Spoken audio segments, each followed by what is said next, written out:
What is up, Brunold? Well, Everything is good. How are you? I'm good. I just said it like too optimistic, too positive, in too positive vibe, I guess, considering the subject we're gonna talk about. But it's That's quite true. old. I think a lot of people know that. But I was streaming like lately, and I had some people asking about Project Velocity, if it still continue or not. So probably the news didn't go to the majority of people. hmm So as you guys see on my screen, I've got the official message. It's from the owner of the Project Velocity, right? Yeah, That they are closing Jordan. the project. So Yeah, it's sad. in total they had like what? One European finals and one NA finals, right? I think they had two NA because I mean, if the exhibition cup also counts, they had two NA cups. Okay. They Um, had the NA exhibition one, and then the European, and then they had an actual NA cup a couple of weeks ago. mhm. The NA one was won by Rafa, right? I think so. Yeah. And the I mean, who EU, else? yeah. So what do you think gonna happen like with okay, so we were talking about it like previously. We have like scene is like divided to like Quick Life and Quick Champions fans, etc. Do you think some of the Quake Life players will go back and try to play like 2v2? I would really like to see Agent, but I'm not sure if he's I still. don't think he can. Do you think he's I think still he's banned. okay? I think he's banned from the actual game.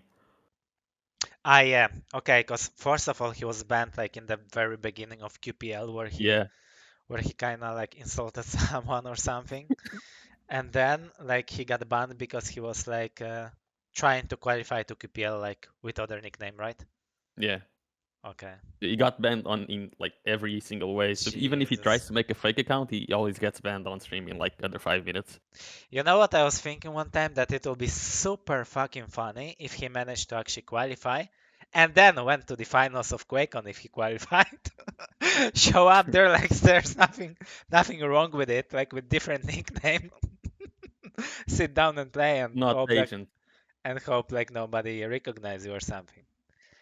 If that QuakeCon would be in like in Romania, I think he could easily go. Probably.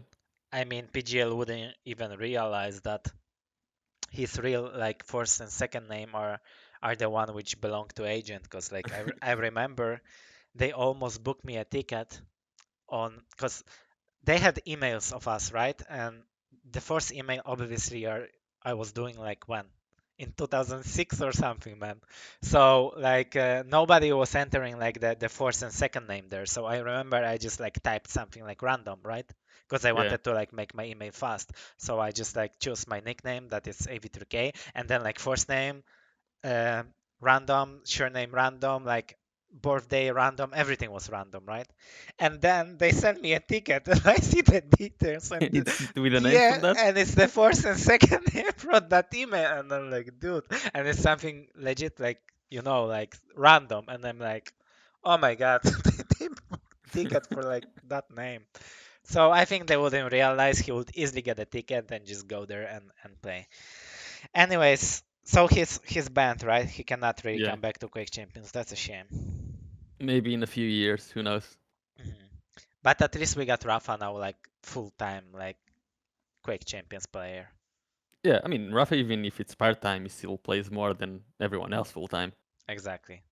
Do you think the only reason to like close this project was like this problem with these servers and DDoSing and stuff? I think without it, they would continue because like they had it was their first tournament, so they had like problems on a lot of areas. But this one, like, it's the problem that actually prevented them from continuing the tournament. In the Mhm, last NA tournament they did, they finished it offline mhm. because they couldn't play on stream anymore. Like Rafa had to play the game offline, the final had to be played offline or something. And Yeah. it's kind of the same thing that happened like to us on Quake Live about like 12 years ago or something. We had to make a couple of 125 PS cups offline and off stream, and then we would cast the demos like a week later or a few days later because it at some point there's not much you can do if the game doesn't protect you from the DDoS attacks itself. So that DDoS things happened actually at that time, right? In the end Yeah. of Quick Life era, like Not even the end, even like in 2010, 2012, it was happening. I honestly don't remember that. Like when I played Quake Live, everything was fine. Like there was How no often problem did with. you play online cups? I didn't play much of them, so but That's but that's still, why. I haven't heard about it anyway. So It so was basically just the Russians and Strengths playing at that time. Strength still played it? Yeah, yeah. Jeez. Maybe Strength's gonna come back to Quake Champions You to be know, talking on. Strengths messaged me like 2 weeks ago or something, talking Mhm. about 2v2 and even this Quake Live stuff, and he's like, "Oh my god, I'm gonna tell me like what headset are people using, what mics are people using," and he ordered a bunch of stuff, and then he said, "Okay, I'm gonna start streaming next week." It's been 2 weeks. He hasn't streamed yet, but maybe he's coming back. Maybe the delivery didn't come yet with the mouse and Yeah, devices. maybe. Yeah, so Agent is the king of Quake Life now because he won the last one. Okay, Yeah, nice. Um, that's a shame. That's actually a shame. So there is no way to like fix it, right? At any way, on right? Quake Live itself, it's very hard because like on Hmm. other games, the servers are created like when you click like for Quake Champions, Hmm. like the servers are created. I guess as soon as the game is started on Quake Live, the servers are community servers which already exist, so the IPs don't really change. And Hmm. as soon as the DDoSer gets a hold of one of those IPs, it's pretty much game over, I guess, Hmm. because the game itself doesn't offer much security. Yeah, I remember like back in the days, like people were DDoSing like CS games because like you obviously it's much bigger game and they had like betting and stuff, so Yeah, money was involved. How did they deal with that? How did CS like deal with how Valve deal with that basically? I'm not sure. That would be a good question to ask Khan. Okay, but We should get probably informed about that. it probably takes a lot of resources to do that and like Probably. different And servers, you know, it's etc. Valve, right? Valve probably has a lot more they can do about it. And it's especially a shame because they involved so many like people who are like important in the industry, like DDK, like they got casters, everything. Like I think those guys were like paid and etc. Like they invested a lot of money and time into it, so that's especially a shame. And for the players who basically like last years they had only Quake Live to play and Diabolical, which was very similar, and now basically there is like nothing anymore again. So Yeah, that's the worst part because like people were getting hyped because marketing wise they were doing really well, especially on their social media. They were building the hype. People like they had a tournament which like 50 something people signed up. Really mhm, cool to see. And then one single individual ruined everything. mhm. Do you think the owner of Project Velocity consider to like switch to Quake Champions maybe, or do you think his main goal was like to keep Quake Life alive because he was like big fan of the game, or he's like more kind of old school? I never had a chance to speak with him, so I'm just curious. I would maybe also would like to invite him like to some kind of podcast or talk about it, but I don't think there is like much to talk about it left because like it's just basic closed and it's like I don't think he would like to speak about it more. From what I talked to him a couple of times, he seems to Mhm. be like he really wanted to focus on Quake Live because Quake Live allows him to customize the maps with like the textures that he wants. It allows him to Uh, pull data from their own servers, and their thing seemed to be like they wanted to invest a lot on like the data part of it, like showing graphs from all kinds of stats, so they could eventually move on to other games. mhm, So I guess Quake Live was like their stepping stone. And mhm, with Quake Champions, you don't really get the chance to like, since the servers aren't yours, you don't really get the chance to pull data from it or customize the maps in any way. mhm. Do you think it will be very difficult feature to add to Quake Champions, or is I rather think in the Quake Champions, any feature is very difficult to add. and not destroy the game, right? Yeah, Yep, exactly. Yeah, shame. That's a quick one. Like this is basically that's it. What I wanted to say. Like there is not much more to the subject. It's just like shame. It's dropped because I had a like big. Like I think everybody the problem with Project Velocity, I think it was like it was hyped as it's like 10 times bigger than QPL or something, you know? yeah. Like they had mysterious tweets, like, like people were talking, whispering, like huge leak. Like I remember before it even started, the rumors were saying like there is like 1 million leak coming in and stuff like this. And then you end up with a tournament for 200. dollars in the That's what it beginning, felt like, right? Yeah. Before So anyone checked the prize pool, everyone felt like, yeah, oh, this is yeah, gonna be the new QPL, and yeah. we're gonna So have pro players in Quake Live again. exactly like Quake Champions is that everybody gonna move to Quake Live. We're gonna be millionaires and stuff, right? And Because like, to their to give them some credit, everyone did move to Quake Live for like a few weeks mhm, until they announced the prize pools, pretty much. yep, yep. So everything around that was like made like it's some kind of like pro like league coming in like much bigger than QPL, but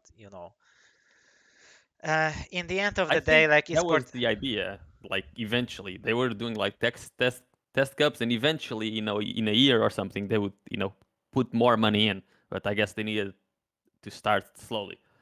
That's true, but definitely they invested a lot of into marketing and like Yeah. people around it and like creating all this like.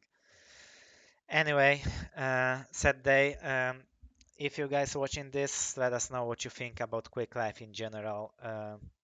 What can we do to like bring players maybe to Quick Champions over and have fun like in different game or anything? Or That's hard though, right? Because Quake Live players, like mainly they're duelers. There are not many team players Mhm, left in Quake Live. The mhm, team players are all basically playing CTF in like mhm, CTF pickups, which is weirdly active. I play like 5, 6 CTF pickups a day, and I stream a few of them. mhm, It's fun, but they don't really seem interested in playing any other Quake. mhm. What do I just got idea like I think it would be super cool if they added the mode to Quake Champions, which is called Quake Live, and it has exactly same rules as Quake Live. So you just like you don't have champions, you don't have abilities, you're playing 1v1, and you got like maps are similar or same. Some of them are the same. Would be super cool, don't you think so? You Did don't you have really that need to. already in like You don't same really, arena? and the guys, yeah, but you could play 1v1, right? And you got Yeah. guys who never tried Quick Life, for examples, and they started with Quick Champions because there is also a bunch of people like that who never played Quick Life and don't even know what's that. And then they can try in mode and play, and maybe they like it. And you can also get the like player base from Quick Life, and you don't have the problem of like Quick Life servers like DDoSing. Because also another thing which I was thinking about, because like I was like, okay, so Quake Life coming back, there is some leak, and it's great because like this game had zero issues in the past. I had no lags, no problems with the server, like it didn't stutter. And then I check the game and it's shit tons of bugs and it's lagging and it's bad. And I'm like, how did it happen? Like, like 10 years ago we had like 10 times worse PCs and now we got like PCs which are like built for NASA and you still can't play a game which was like made in like early 2008 or I something. think that's part of it though, right? Because like newer PCs have a harder time running older games. Like for Mhm, me to start running Quake Live again, I had to uninstall most of my drivers and install drivers from like 5 years ago to not mhm, have problems even loading the game. mhm, And then another part of it is also like we are a lot more aware of mhm. like minuscule issues now than we were back then when we were playing Quake Live. Because now if we see a rail behind the corner, we're like, oh my god, this is terrible. True, Whereas true. back then was a little bit Nobody more the cared, norm as yeah. well. But I don't think that happened a lot like back in the days, honestly. Like players would recognize it like straight away, basically. But yeah, but don't get me wrong, it's not only the problem of Quake, because like reading Twitter or like last news or updates in different games, like CS for example, it's like same problem. Basically, people have like Yeah. PCs which are worth, for example, 4 or 5k euro, and they still dropping FPS in the game. So that's ridiculous. Like I don't know if whole world going into the money farming machine, and they want you to buy like new graphic cards, new like processors. Like same with cars, you're buying a new car and it's broken after like half year. And Yeah, that's ima- called planned obsolescence. It's the people who make that, it's the manufacturers of that, yeah, just make it so that in a year or two you have to buy another one. yeah, it's not built It's a by the marketing trick. yeah. People says that it's not like built by the engineers. They are like made by Dahangs, right? Yeah. Yeah, so they calculate in the cost and they want you. Oh, same shit. Like I got a new house, for example, and my wash machine, yeah, my wash machine broke after not even 2 years, and it was brand new. And now you need a new one. And I remember like we used to have like back in the days when I was like when I had my first apartment, like I took first wash machine from my mother, and she used it already for like 12 years or something, Yeah, like and then my it's still grandmother's washing and then machine it's still still works. working. Yeah. Yeah. So like what the hell, man? So I think this thing goes to all the industries. So Yeah, it's a lot harder unbelievable. to make people to make something break every Mhm. year than it is to make something that works forever. Basically, it's Exactly. how I see it. Exactly. So I also bought my PC for like I bought it like second season of QPL. It was like 2020, right before like yeah 2020 or something like that. And I paid for it like 2.5 euro, and now I feel like, for example, if I want to stream, I'm streaming sometimes, but I'm getting furious because like streaming and playing Quake at the same time is just like is disaster. That's why like people like Kilson and other guys, they always have like dual PC Yeah, setup for two stream PCs. because like it's impossible to play and stream at the same time. And even Kilson's second PC is better than my main PC. Yeah, yeah. I mean Kilson's like setup is like Jesus, man, he invested like shit tons into it, like not only financially, but also like setting it up, like testing, like he still tests it, and like I don't know, man, but it feels It like does it. like cable management streams every couple of weeks, Yeah, just yeah, putting cables behind the table, yeah. etc. Imagine how much heating there is in the room. You need like big ass like air conditioner during summer, because like you cannot live in that room basically with all those monitors, PCs, and all this like devices around them. Yeah. Anyway, that's it, guys. Let us know in the comments what you think, and see you in the next episode. Okay. Goodbye.